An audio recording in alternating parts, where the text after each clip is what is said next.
Jumpa lagi di channel video Bu Eli, sahabat kimia. Siapa saja yang kepo sama kimia, suka kimia, dan ingin belajar kimia dan konsep yang benar tanpa menghafal rumus, silakan join di channel ini. Terima kasih. Nah, sahabat kimia, mohon bantuannya share, like, dan komen. Bisa request materi video apa saja yang bisa kita bahas bersama ya. Semoga channel ini bisa bermanfaat ya. Untuk mengetahui update dari video-video yang baru, boleh menyalakan loncengnya ya. Terima kasih sahabat kimia. Kali ini kita akan belajar tentang konsep penting, key points apa yang perlu kita ingat pada elektrokimia ya, topik galvanisasi ya. Jadi sekarang bahasanya sahabat kimia adalah galvanisasi ya. Nah, Bu Eli akan mengambil contoh dari STEAM Project Electrochemistry yang sudah dilakukan oleh peserta didik di tahun ajaran 2020-2021 itu di 12 IPA 3 ada peserta didik namanya Lulu Luisa ya, sudah menyelesaikan project STEAM yang saat itu berlangsung daring ya, dari rumah masing-masing ya. Tapi meskipun dari rumah masing-masing ternyata bisa diselesaikan dengan menarik ya. Nah, ini hasilnya ya. Jadi semua gambar di sini Bu Eli ambil dari praktikumnya Lulu Luisa ya.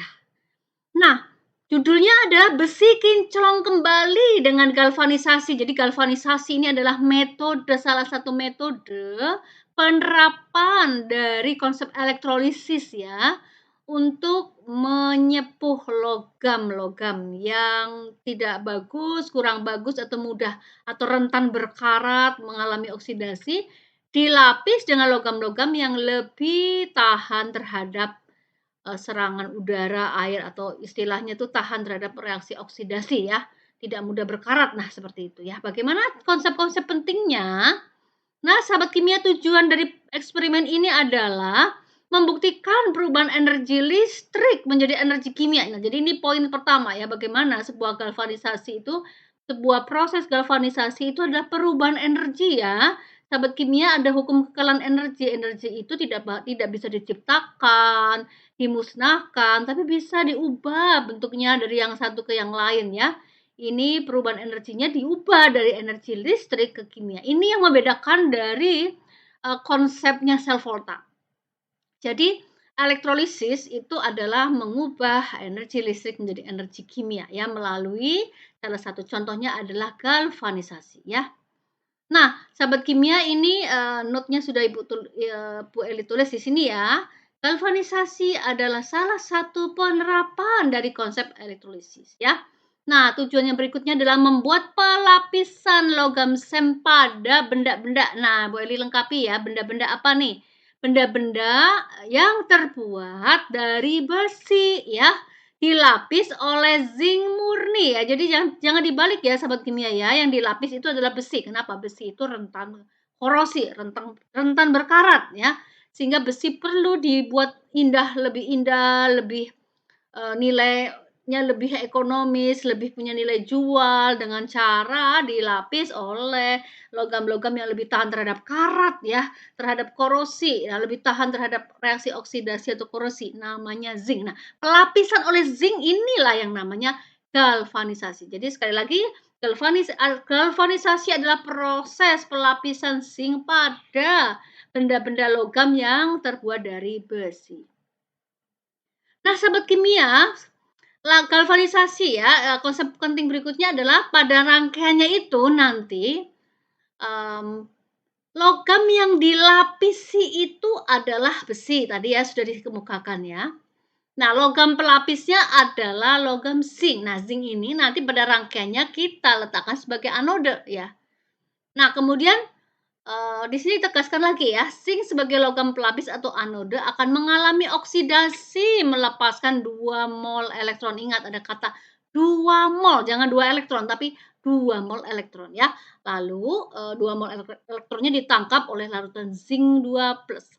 Sementara pada kation ya, kation yang zinc 2+, ini maksudnya adalah kation dari larutan elektrolitnya ya, sahabat kimia. itu mengalami reduksi menghasilkan logam zinc yang menempel pada katode, yaitu logam yang dilapisi ya. Nah, di sini Bu Eli memberikan catatan lagi ya. Katodenya adalah logam besi yang akan dilapisi. Jadi logam yang dilapisi itu sekali lagi adalah besi ya, besi yang rentan korosi tadi ya. Jadi logam zinc murni yang lepas dari anoda atau zinc, jadi zinc itu sebagai anode ya akan melepaskan 2 mol elektronnya, kemudian akan masuk ke dalam larutan Zn2+ dan akan mengalami Zn2+ ini akan mengalami reduksi, kemudian menghasilkan zinc yang menempel pada logam Fe yang sebagai katode tadi ya, sahabat kimia seperti itu.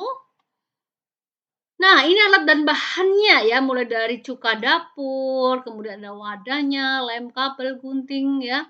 Kemudian ada kepingan zinc ya. Jadi kepingan zinc itu ini Bu Eli kasih ya dari labor ya. Dari ini adalah kepingan zinc murni. Ini Bu Eli memang memberikan kepada anak-anak yang sedang praktik ya.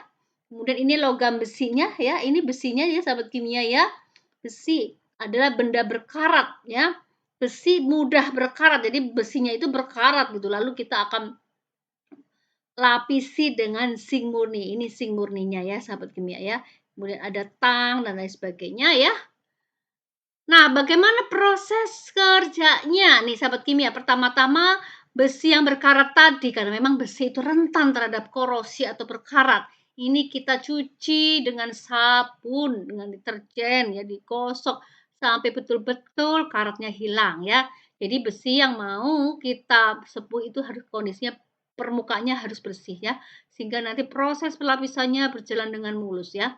Langkah berikutnya adalah kita menuang ya 1 botol cuka dapur. Cuka dapur itu adalah ini sahabat kimia ya, CH3COOH. Nah, ini kita tuang ke dalam sebuah wadah begitu. Kemudian direndam ke dalam sebuah wadah, kemudian ke dalamnya kita rendam 4 atau 5 keping logam zinc murni yang sudah dipotong-potong kecil, lalu direndam selama 24 jam. Nah, ini ya, lihat. Ketika direndam 24 jam, maka terbentuklah gelembung-gelembung dari gelembung itu apa sih? Gelembung yang mana dari mana ya? Ternyata gelembung itu adalah gas hidrogen nih sahabat kimia yang diperoleh sebagai hasil reaksi atau produksi dari logam zinc yang bereaksi dengan cuka dapur atau CH3COH ya, sehingga akan menghasilkan larutan elektrolit Zn2+ dalam bentuk zinc asetat ya. Nah, nanti yang kita pakai itu adalah zinc asetatnya atau larutan Zn2+-nya, kation Zn2+-nya sebagai larutan yang berfungsi di dalam reaksi redoks di reaksi di proses elektrolisisnya ya. Jadi ini adalah tahap 1. Kita mau buat dulu larutan zinc asetatnya ya, sahabat kimia. Tandanya bahwa reaksi itu sudah berlangsung, sudah berhasil adalah ini timbulnya bubbles atau gelembung-gelembung udara seperti ini ya, sahabat kimia. Next ya. Nah, kemudian kita mulai melakukan rangkaian nih. Kita menggunakan baterai sebagai sumber energi listriknya ya, 9 volt supaya cepat ya. Di baterai itu kan ada kutub positif, ada kutub negatif. Nah, sahabat kimia, ingat pada elektrolisis itu anoda itu kutub positif. Ya, kutub positifnya itu kita pakai lempengan zinc atau logam pelapis, logam penyepuh itu kita letakkan di anoda. Jadi anoda yang kutub positif ya sahabat kimia, kutub positif itu adalah logam penyepuhnya atau pelapisnya atau zinc murninya. Sementara katoda itu adalah berkutub negatif. Kutub negatif pada sel elektrolisis itu adalah katode ya. Katodenya ini adalah logam yang akan disepuh, logam yang akan dilapisi. Dalam hal ini adalah besi yang berkarat tadi ya, sahabat kimia. Berikutnya adalah key point berikutnya adalah larutan elektrolitnya adalah zinc asetat ya. Dalam hal ini kita akan menggunakan Zn2+-nya ya, sahabat kimia ya. Zinc 2+-nya. Mengapa? Karena anodanya zinc. Maka larutan elektrolitnya juga harus sama, yaitu zinc juga dalam bentuk larutan, yaitu Zn2+. Nah, seperti ini ya rangkaiannya ya sahabat kimia ya. Jadi ini kutub positifnya adalah anodenya, ini kutub positifnya, ini adalah zinc-nya sebagai anode, katodenya adalah kutub negatif. Nah, ini adalah paku besinya ya, ini paku besinya ya. Bisa paku, bisa benda-benda besi yang terbuat dari besi ya, seperti itu. Nah, kemudian larutannya adalah ya cairan yang bening ini apa tadi sahabat kimia? Zn2+ ya. Yang ini ya, Zn2+ ya.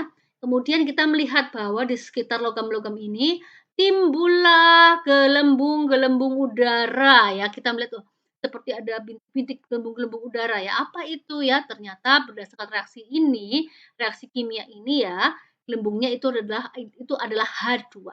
Nah, kalau kita belajar kimia, kita perlu memahami bersamaan reaksi kimia dengan benar ya.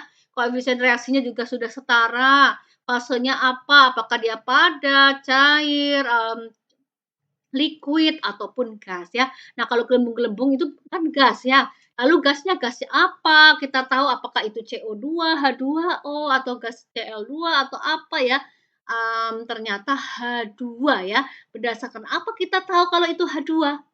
Nah, berdasarkan bisa menulis persamaan reaksi kimia dengan benar. Ini konseptual sekali ya, bagaimana kita perlu paham menulis persamaan reaksi kimia yang terjadi dalam sebuah proses kimia dengan benar ya.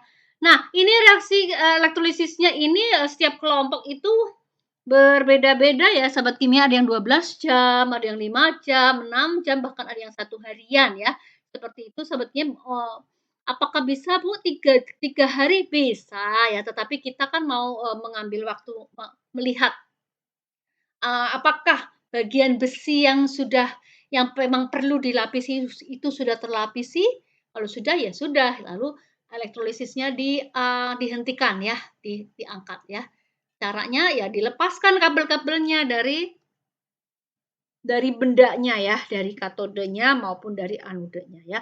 Nanti pada video berikutnya Bu Eli akan bahas aspek kuantitatifnya, yaitu konsep hukum Faraday saat kita menghitung berapa sih ketebalan zinc yang menempel pada katodenya ya, atau berapa lama elektrolisis, arusnya yang digunakan berapa coulomb per detik dan lain-lain, itu ada di video berikutnya yaitu di aspek kuantitatif ya.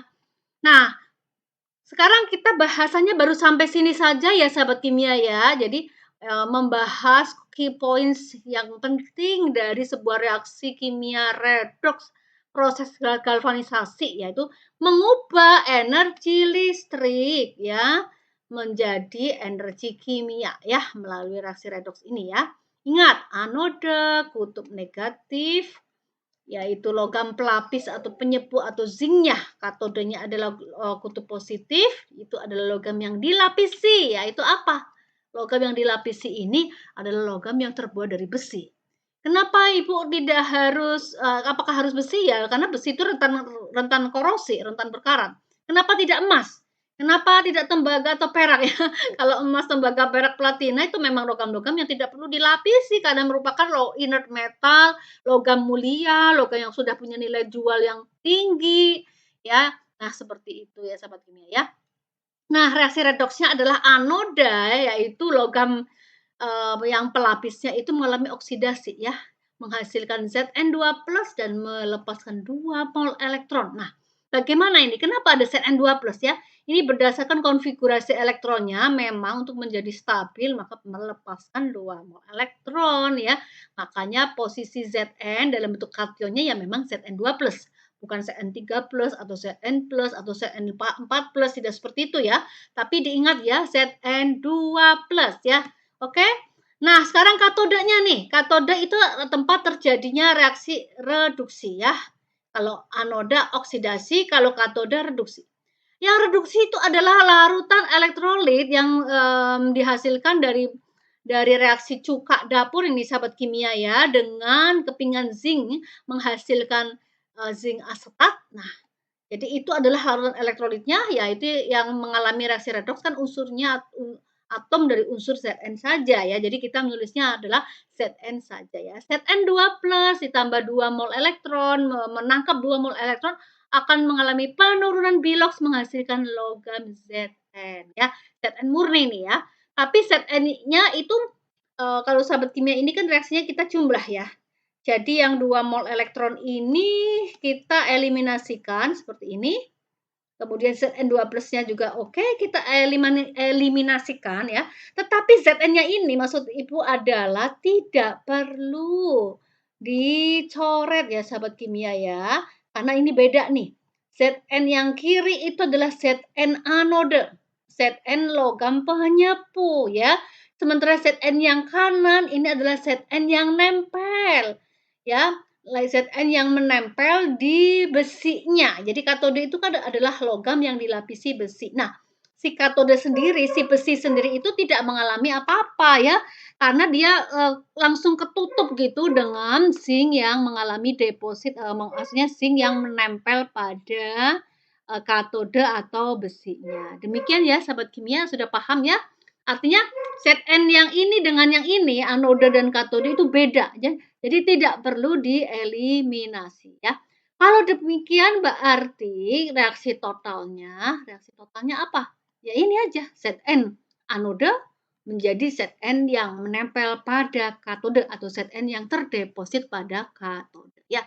Jadi ini adalah reaksi total redoksnya dari sebuah proses galvanisasi. Nah, sahabat kimia kalau kepo ini ya, nih contohnya nih, ini sudah jadi nih ya, before elektrolisis seperti ini, berkarat. Setelah elektrolisis, wah jadi kinclong ya, seperti itu. Nah ini juga ada yang ini yang punyanya Lulu tadi ya, nah lalu dihias ini bagiannya ini ya, ini adalah besi yang sudah galvanisasi sehingga lebih kinclong, lebih bersih dan bisa dihias ya, dibungkus dengan pipet atau plastik yang lentur, kemudian menjadi cantolan ya, menjadi cantolan seperti itu ya sahabat kimia. Jadi ini adalah sebuah kreativitas sederhana yang berbasis pada konsep elektrolisis pada bab elektrokimia yang bisa kita lakukan di rumah masing-masing ya.